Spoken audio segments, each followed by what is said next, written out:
So was one of our videos presented in Lausanne, in Copenhagen. And Copenhagen is a unique event, was a unique event for us, because it is considered to be the largest, actually the most important bid process in the world, right? So no other bid you can see the head of state selling their propositions as we have, right? We had Obama, we had the Prime Minister of Japan and Spain, we had the King of Spain, we had President Lula, and celebrities like Pelé, Oprah, and etc. And in an event that mobilizes the city as nothing else, right? So this first feature there was an event held 1 week before Copenhagen that joined more than 150,000 people in Madrid, right? In the same way, we have events like that happening during this 2 years time frame during the bid in Tokyo, Rio, and Chicago as well.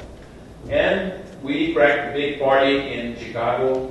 What impressed us a lot was the openness of IOC after that, right? Just after winning on the following days, the feeling we could perceive from IOC was very good and changed as well. So we were perceived as different people just a few minutes after October the 2nd. So this was very important for us to realize there. But more important than that was the impact that we received in Brazil, right? So it was a Friday noontime, and we had almost 300,000 people getting together in Copacabana Beach by noontime on a Friday.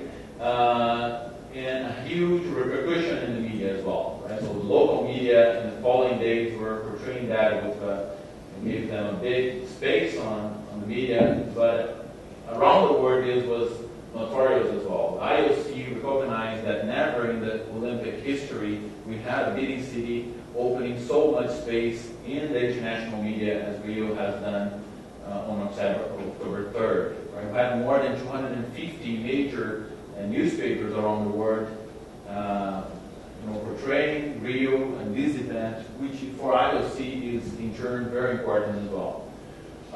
So this repercussion reflects a little bit the importance of the event, right? So it's 28 international championships happening in the same city in a single time, joining almost all the organized countries in the world participating in the event. In our case, we're going to have about 3 million square meters of new constructed area just for the new venues, and also about 1 million square meters only on temporary construction. We have an operational budget of 2.8 billion just for organizing the event, for the organizing committee to deliver services, operating media, transportation, uniforms, translation. 2.8 billion. 2 billion for translation. Plenty for everyone. A little bit less. That's actually 1.8 billion. So CAPEX budget is $11 billion on transport infrastructure, construction. And in terms of spectators, we were going to have 9 million spectators, 25,000 athletes and officials, more than 120,000 contractors and volunteers, and media, more than 30,000 international media, including broadcasters and press. So this is a snapshot of that. This is actually an Olympic chart. Right? So the IOC actually used this for all bidding cities and candidate and organizing committees. And this outer blue ring shows all the constituents, all the external customers we have in the games, right? Which range from host community, which is the country, marketing partners, spectators, the International Olympic Committee, the members, the general public, workforce, athletes, international federations, and here the broadcasters and press.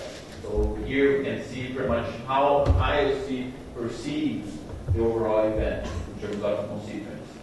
And just having a closer look at the media, right? So if we look from 1984 up to Beijing Olympics on 2008, the number of athletes in the Olympic movement has increased from 60%, from 7,000 up to 11,000.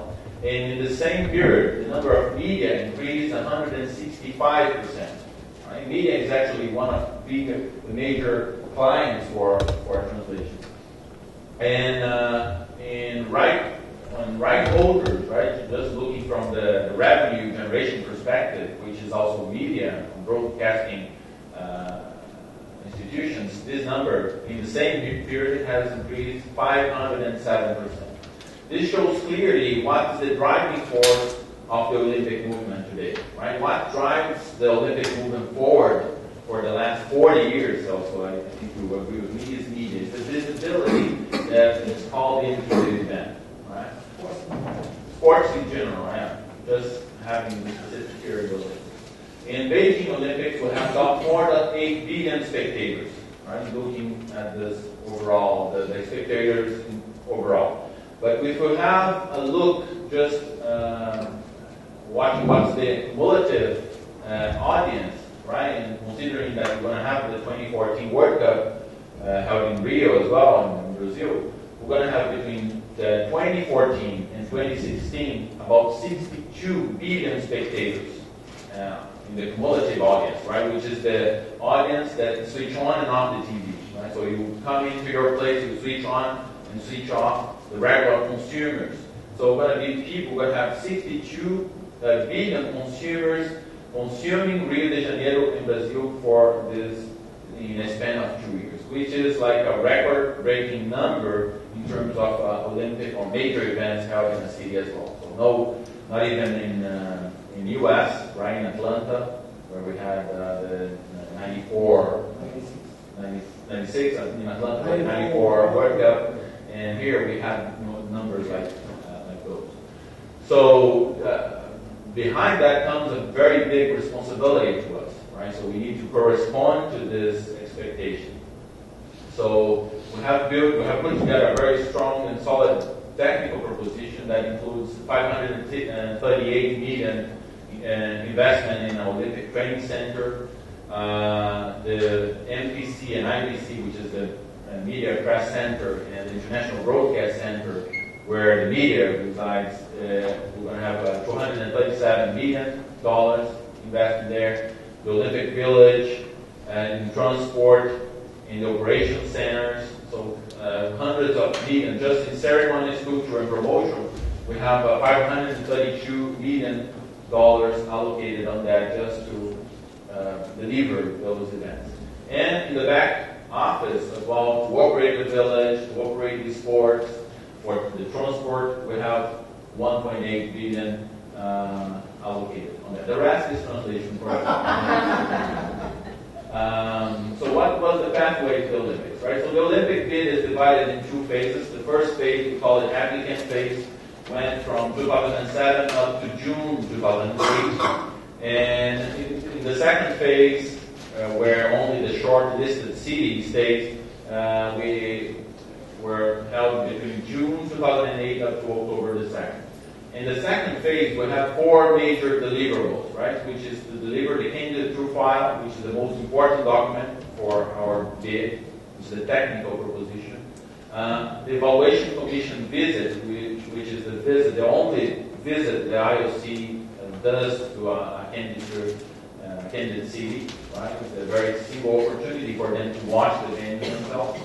The Lausanne presentation, which was a novelty actually in this term, never in the Olympic bid history we have had actually a single presentation dedicated for the IOC members, and the final decision and voting date in Copenhagen December.